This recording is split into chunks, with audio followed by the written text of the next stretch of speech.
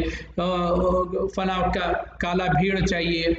ہے نا، اس طریقے سے کہا جاتا ہے۔ یا ان کے لیے شرکیہ منتر اور شیطانی تعویذ کی لکیریں لکھتے ہیں جن کے محافظ اور دفاع کا نام دیتے ہیں، گندگی سے لکھتے ہیں، پیشاب سے بعض الفاظ لکھتے ہیں، یہ شیاطین کو خوش کرنے کے لیے۔ انہیں اپنی گردنوں میں لٹکانے کے لیے اپنی صندوقوں میں گھروں میں رکھتے ہیں۔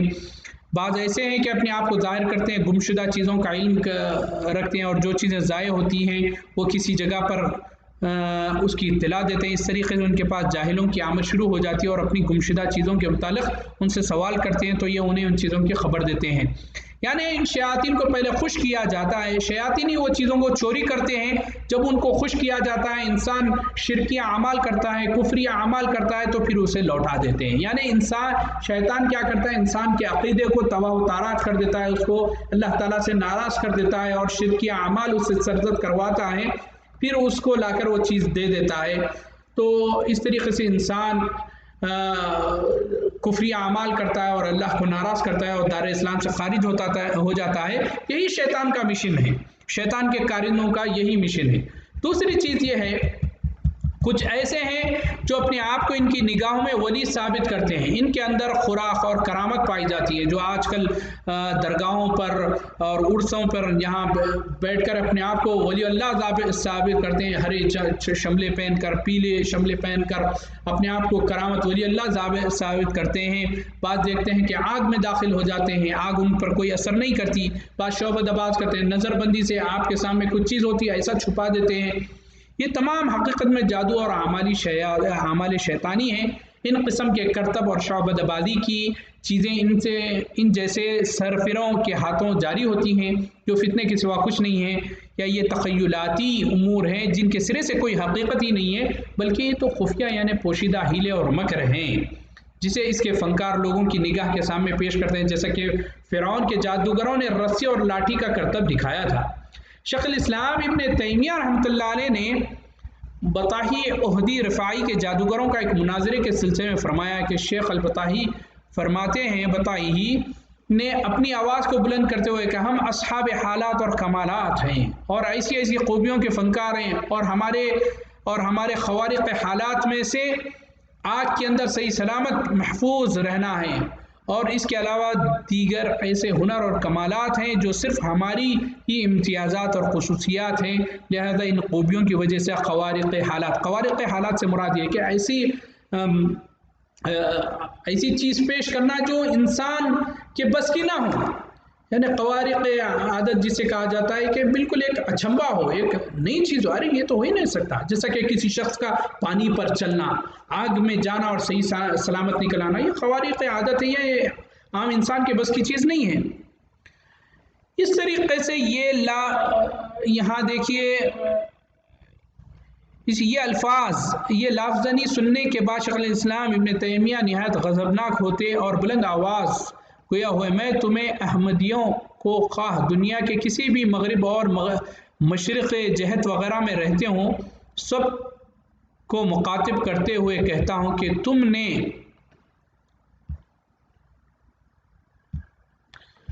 نے جو کمالات اور جتنے بھی کرتب آگ میں کود کر دکھا سکتے ہو، اتنے ہی کمالات اور کرتب بھی آگ میں داخل ہو کر دکھا سکتا ہوں، اور ہم میں سے جو آگ میں جل جائے وہ مغلوب ہو گیا، اور بسا اوقات میں نے بھی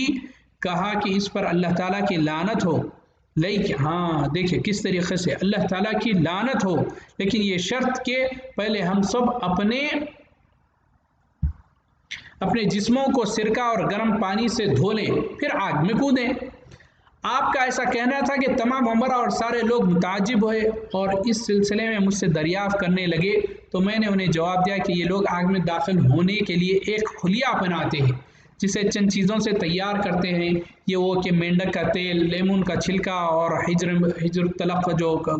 جڑی بوٹی ہے، یعنی وہ پتھر جس میں تپش اور گرمی اثر نہیں کرتی، ہجر تلق جسے کہا جاتا ہے کہ جو پتھر جس میں گرمی اثر نہیں کرتی، وہ آگ کی شدت کو برداشت کرتا ہے، اسے مستعمل ہوتا ہے۔ آج بھی یہاں جو دیکھا جاتا ہے، جو آگوں میں کود کرتے ہیں، پیروں پہ انگاروں پر چل کر جاتے ہیں، آپ دیکھیے وہ ایک قسم کا تیل پیروں پر لگا لیتے ہیں، پھر وہ چلتے ہیں۔ آپ شیعہ لوگ اکثر یہ 10 محرم کے دن یہ کرتب دکھاتے ہیں، تو یہ آگ پر چل کر جاتے ہیں۔ میں نے دیکھا ہے اس چیز کو، تو میں بتا رہا ہوں کہ وہ پہلے تیل لگائے۔ میں نے پوچھا، میں خود تعجب کیا، تو مجھے ایک وہاں جو ہمارے عالم دین تھے، وہاں ہمارے استاد سمجھے، انہوں نے بتایا کہ ایک قسم کا تیل لگاتے ہیں اپنے پیروں پر، پھر وہ چلتے ہیں اس پر، جس پر آگ اثر فوری نہیں کرتی۔ جب شیخ الاسلام ابن تیمیہ رحمۃ اللہ علیہ نے ان کے سامنے یہ باتیں کہی، یہ سن کر لوگ چیخ پڑے، اور وہ شیخ البطائی جو آگ پر اپنی قدرت کے کاملہ کا اظہار کرنے لگا، بولا کہ میں اور تم یعنی شیخ الاسلام اپنے جسم پر گندک کا لیپ کریں اور پھر بوریا یعنی چٹائی میں سے اپنے آپ کو لپیٹ لیں۔ یہ سن کر شیخ الاسلام ابن تیمیہ نے اس سے کہا، اس وقت کھڑا ہو جا، اور اس عمل کے لیے اس سے برابر اصرار کرتے رہے۔ تو اس نے اپنا ہاتھ پھیلایا، گویا وہ اپنے قمیص نکالنے جا رہا ہے، تو میں نے اس سے کہا، بس اتنا نہیں بلکہ تو پہلے سرکہ اور گرم پانی سے خوب اپنے بدن کو دھو لے۔ یہ سن کر وہ اپنی عادت اور طریقے پر وہم کا اظہار کرنے لگا اور خوف کھا گیا۔ پھر کہنے لگا، جو شخص اپنے امیر سے محبت کرتا ہو اسے چاہیے کہ لکڑی اکٹھا کر لے، یا یہ کہا کہ لکڑیوں کا ایک انبار لگائے۔ تو میں نے اس کی یہ بات سن کر پھر کہا، یہ تو اچھا خاصا لمبا وقت لگے گا اور یہ مجمع منتشر ہو جائے گا اور جو مقصد ہے وہ فوت ہو جائے گا، پھر بہتر ہے کہ یہ ایک قندیل روشن کیا جائے اور میں اور تم پہلے اپنی انگلی خوب صاف دھو لیں، پھر اس کو دیا کی آگ میں ڈال دیا جائے، پھر جس کی انگلی جل جائے اس پر اللہ کی لعنت ہو۔ یا یہ کہا کہ میں نے جو کہ مغلوب ہوگا۔ شیخ الاسلام فرماتے ہیں، جب میں نے اس طرح سے کہا تو پلٹ گیا اور بری طرح رسوا اور ذلیل ہو گیا۔ یہ عبارت تھوڑی گھنجلک ہے، تو بتانے کا مقصد ہے جب شیخ الاسلام ابن تیمیہ رحمۃ اللہ علیہ نے اس سے کہا کہ جب اس نے کہا کہ ٹھیک ہے ایسا کریں گے تو بڑا لاؤ لشکر یعنی آگ جلائی جائے، لکڑی جمع کرائی جائے، یہ تو کافی وقت ہوگا، لکڑی آئے گی پتہ نہیں کب جلے گی، یہاں جو مجمع ہے وہ بکھر جائے گا۔ انہوں نے کہا کہ ایک چراغ لایا جائے، صاف اچھی طریقے سے انگلی کو دھویا جائے اور اس میں داخل کیا جائے، جس کی انگلی جل جائے تو یہاں ثابت ہو جائے گا اس پر اللہ کی لعنت ہو۔ تو شیخ الاسلام ابن تیمیہ نے جب کہا تو وہ رسوا ہو گیا، پلٹ گیا۔ اس واقعے کو بیان کرنے کا مقصد یہ ہے کہ دجال اور مکار قسم کے لوگ اس طرح پوشیدہ ہیلوں کو استعمال کر کے لوگوں پر طرح طرح کے جھوٹا روپ ڈالتے ہیں۔ اعوذ باللہ، ہم تمام کو اس سے بچنا چاہیے، ان جادوگروں سے، ان کاہنوں سے، ان عرافوں سے، تمام کے پاس جانے سے بھی بچنا چاہیے۔ ان کی باتوں جو آج کل ٹیلی ویژن پر دکھاتے ہیں، کرتب وغیرہ، جادوگر، یہ تمام چیزوں سے ہم کو نہ دیکھنا چاہیے نہ دکھانا چاہیے، ان تمام چیزوں سے بچنا چاہیے۔ اللہ تعالیٰ سے دعا ہے کہ اللہ تعالیٰ ہر قسم کے شرک یا کفری اعمال سے ہم تمام کو محفوظ رکھے۔ والسلام علیکم ورحمۃ اللہ وبرکاتہ۔